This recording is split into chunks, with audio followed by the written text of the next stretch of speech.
Good morning बच्चों, please sit down. जो भी गरीब बच्चे हैं जवान नवोदय की तैयारी कर रहे हैं, जो गृह मंत्रालय, शिक्षा मंत्रालय के, भारत सरकार शिक्षा मंत्रालय, गृह मंत्रालय के अधीन के विद्यालय काम कर रहे हैं। एक जिले में एक विद्यालय रहता है जिसका नाम है जवाहर नवोदय विद्यालय। एक समिति होती है, वो एडमिशन देती है टेस्ट के माध्यम से। जो बच्चे योग्य होते हैं उनका सिलेक्शन होता है। तो देखिए हम इसे पढ़ा रहे हैं और ईमानदारी से पढ़ें, ईमानदारी से पढ़ें। और एक कहावत भी है, समय से पूर्व की परिपक्वता अच्छी नहीं होती, चाहे वह किसी वृक्ष की हो या व्यक्ति की, और उसकी हानि आगे चलकर भुगतनी ही पड़ती है। उसकी हानि आगे चलकर भुगतनी ही पड़ती है। समय से पहले परिपक्वता ठीक नहीं है, चाहे बीज की हो या वृक्ष की हो या इंसान की हो। चलिए देखिए, यहाँ देखते हैं। जवाहर नवोदय विद्यालय के नाम से मेरी प्ले लिस्ट है, उसमें जाके देखेंगे अनुच्छेद ही अनुच्छेद मिलेंगे और 20 नंबर के अनुच्छेद आएंगे और 4 अनुच्छेद आएंगे और एक अनुच्छेद में 5 क्वेश्चन होंगे। 20 नंबर पक्के करने ना, 1 नंबर से बहुत बच्चे पीछे हो जाएंगे। तो देखिए यहाँ ये करो, अपने बीजों छाल और पत्तियों के, क्या क्या, छाल और पत्तियों के औषधीय लाभों के कारण, नीम के वृक्ष को गांव का औषधालय कहा जाता है। गांव का क्या कहा जाता है? तुमने देखा होगा गांव में नीम के वृक्ष ज्यादा लगाए जाते हैं और उस नीम के वृक्ष के नीचे सोने से भी लाभ मिलता है। और रात को पीपल के वृक्ष के नीचे सोने से लाभ मिलता है, क्योंकि रात को पीपल का वृक्ष ऑक्सीजन देता है और दिन में हमारे नीम के वृक्ष के नीचे सोने से ऑक्सीजन देता है। इसीलिए रात को पीपल के वृक्ष के नीचे सोने से लाभ मिलता है और दिन में नीम के वृक्ष के नीचे सोने से हमें लाभ मिलता है। इसीलिए ये कहते हैं नीम के वृक्ष को गांव का औषधालय कहा जाता है। औषधालय मतलब दवाइयों का घर। संस्कृत में इसे अरिष्ट कहा जाता है। क्या कहा जाता है संस्कृत में से? अरिष्ट कहा जाता है, जिसका अर्थ है निर्दोष। जिसका अर्थ क्या है? निर्दोष। निर्दोष, नष्ट ना होने वाला और पूर्ण कीटों के नियंत्रण में नीम का तेल, महत्वपूर्ण भूमिका अदा करता है। क्या करता है? महत्वपूर्ण भूमिका अदा करता है। और इसका उपयोग मच्छर प्रतिरोधी। अगर नीम का तेल लगा लोगे ना तो आपको मच्छर भी काटेंगे नहीं, मच्छर भी आपसे दूर भाग जाएंगे। जो जितने भी मच्छर नाम के दवा, मच्छर की भगाने की या मच्छर को मारने की दवा जो आती है ना, आमीर नाम से मच्छर का तेल आता है, तो उसमें सब में नीम का तेल, प्याज का, अदरक का, इनका मतलब सॉल्यूशन आता है। इसीलिए मच्छर प्रतिरोध यानी मच्छरों का विरोध करता है के विकल्प के रूप में भी किया जा सकता है। नीम के बीजों की खली उर्वरक क्या होती है? खली। देखिए नीम की खली, अलसी की खली, महुआ की खली, सरसों की खली। खली कई प्रकार की है भाई, नीम की खली, सरसों की खली, मूंगफली की खली और मूंगफली की खली बताई थी हमने, महुआ की खली, नीम की, और ये कई खलियां होती हैं के रूप में, यानी कि खली के रूप में प्रयुक्त होती है। नीम की पत्तियों का लेप। देखिए कितनी बढ़िया बात है।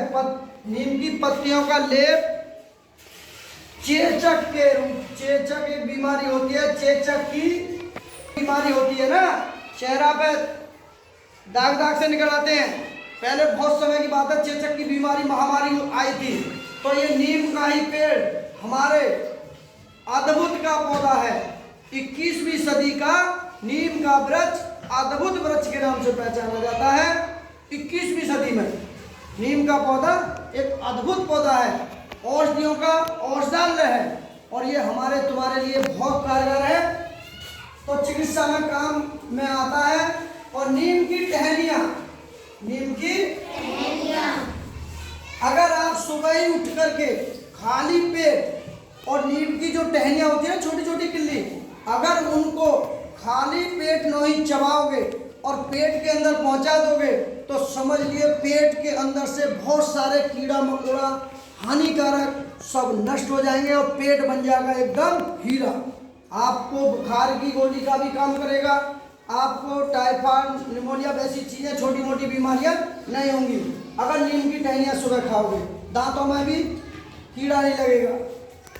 जिन्हें सामान्यतः दातून कहते हैं, जिन्हें सामान्यतः क्या कहते हैं, दातून। नीम की किल्ली तोड़ करके ले आते हैं, दातून नहीं करते।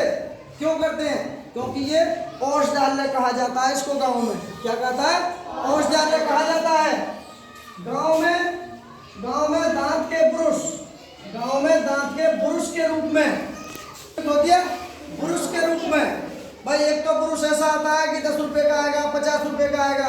तुम गरीब परिवार से हो, मान चलो सरकारी स्कूलों में पढ़ रहे हो, गरीब परिवार से हो, तुम पर ब्रुश के लिए पैसे नहीं है, तो भगवान के यहाँ प्रकृति की गोद में बहुत सारे ऐसे वृक्ष हैं जो हमारी दवाइयों का काम करते हैं। तो देखिए ब्रुश लाओगे 10-20 रुपए का, पैसे नहीं है, तो इसमें ये कहा गया है कि नीम की टहनियाँ, नीम की टहनियाँ जो होती हैं वो किसका काम करती है?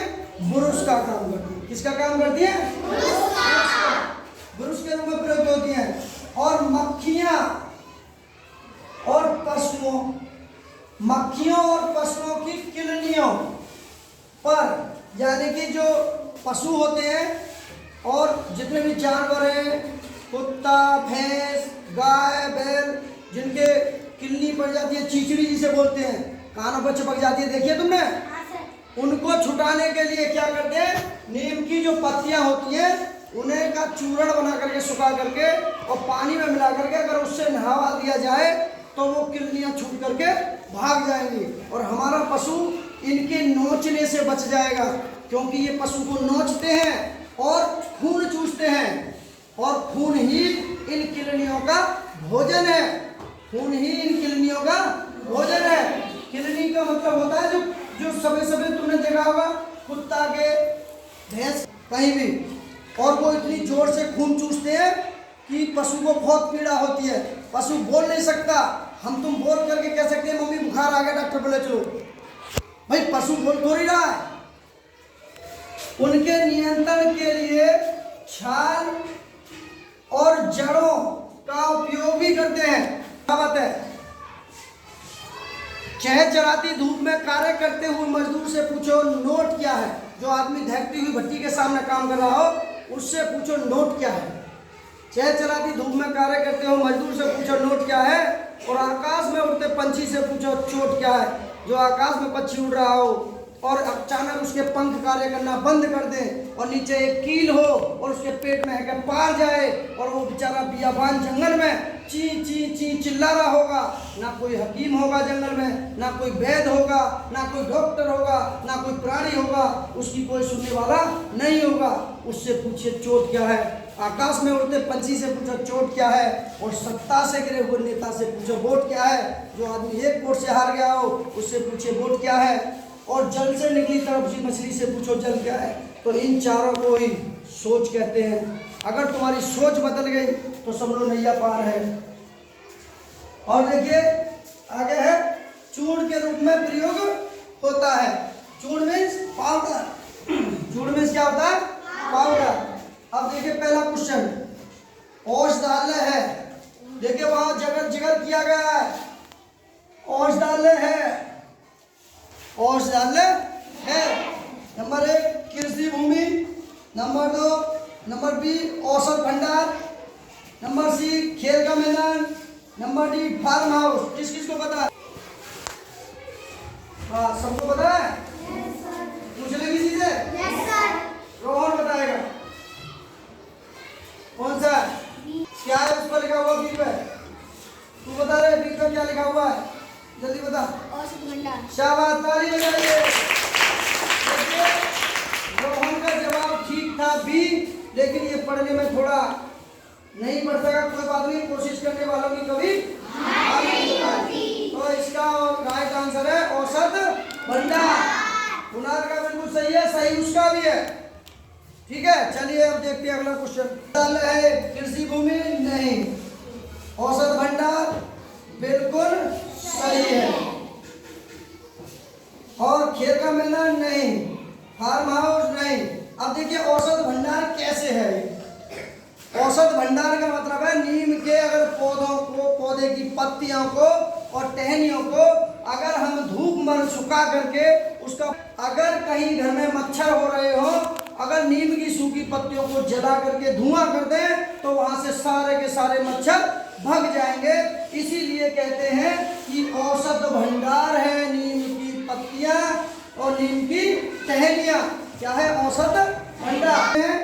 नीम के पेड़ का किसान के लिए उपयोगी भाग, किसके, किसका पेड़, नीम का पेड़। नंबर 1 बीज, नंबर 2 छाल, नंबर 3 टहनियां, नंबर 3 पत्तियां। और क्या कह रहा हूं, किसान के लिए क्या चीज है, उपयोगी भाग। तो इसमें से कौन, अरे बता कौन सा है पहला, तू बता रहे पहले पे क्या लिखा हुआ।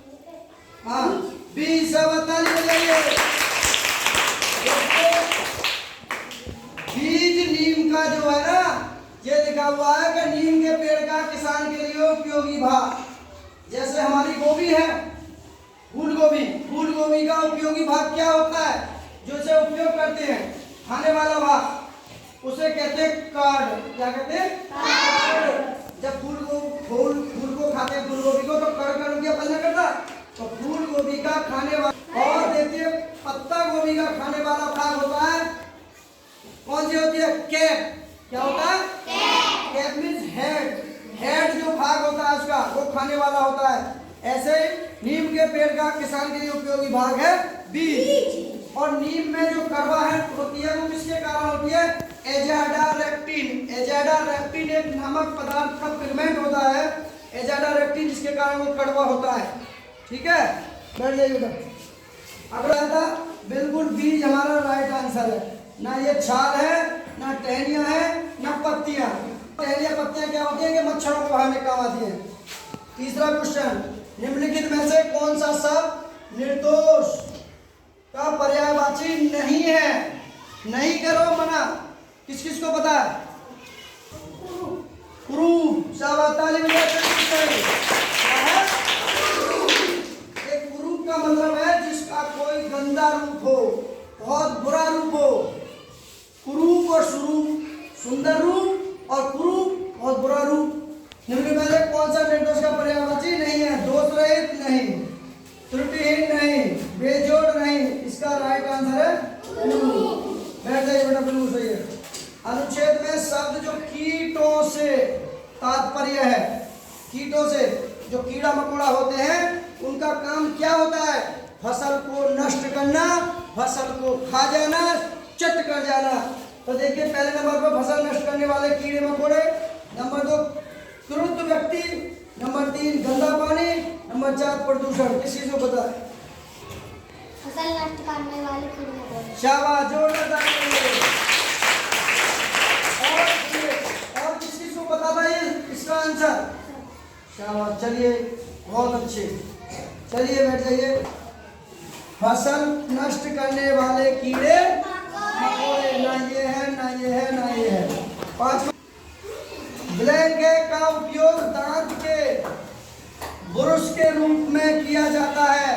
तो देखिए इसमें था, ब्रश के रूप में किसका प्रयोग करते हैं, जड़ों का, पत्तियों का, टहनियों का, बीज की कली का।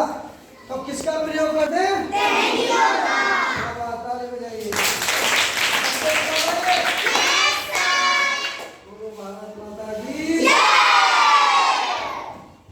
बेटा देखिए कभी भी पढ़ाई पर घमंड मत कीजिए, ना ही संपत्ति पर घमंड कीजिए। समुद्र को घमंड था कि मैं पूरी दुनिया को डुबा सकता हूँ, लेकिन एक तेल की बुंदाई और